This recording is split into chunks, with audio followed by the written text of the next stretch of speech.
దేవుడి విగ్రహం మీరు బంగారు విగ్రహం పెట్టండి, కాశీ నుంచి శివలింగం తండి, తిరుపతి నుంచి విగ్రహం తండి, అది కేవలం స్ఫూర్తి మాత్రమే.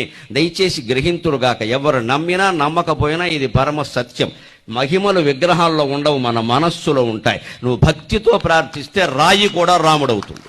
నీ దగ్గర భక్తి లేనప్పుడు రాముడు కూడా రాయే, ఏం ఉపయోగం లేదు ఇక్కడ. ఇప్పుడు నీ మీద ఆధారపడి ఉంది మహిమ, దేవుడి మీద కాదు. మన మీద మనకి నమ్మకం లేక వేటి మీదో నమ్మకం ఉంటుంది మనకి ఎంతసేపు.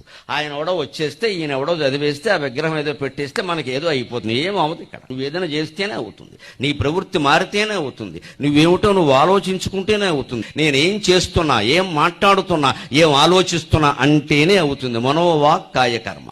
నా ఆలోచన ఎలా ఉంది, నా మాట ఎలా ఉంది, నా పని ఎలా ఉంది, వీటినే త్రికరణములు అంటారు. ఈ మూడు ఆలోచన సరి చేసుకోకుండా జరిగేదేమీ లేదండి. ఎన్ని గుళ్ళు కట్టించినా ఒకటే, ఎంతమంది దండాలు పెట్టుకున్నా ఒకటే, ఎన్నిసార్లు మీరు తిరుపతి వెళ్ళినా ఒకటే.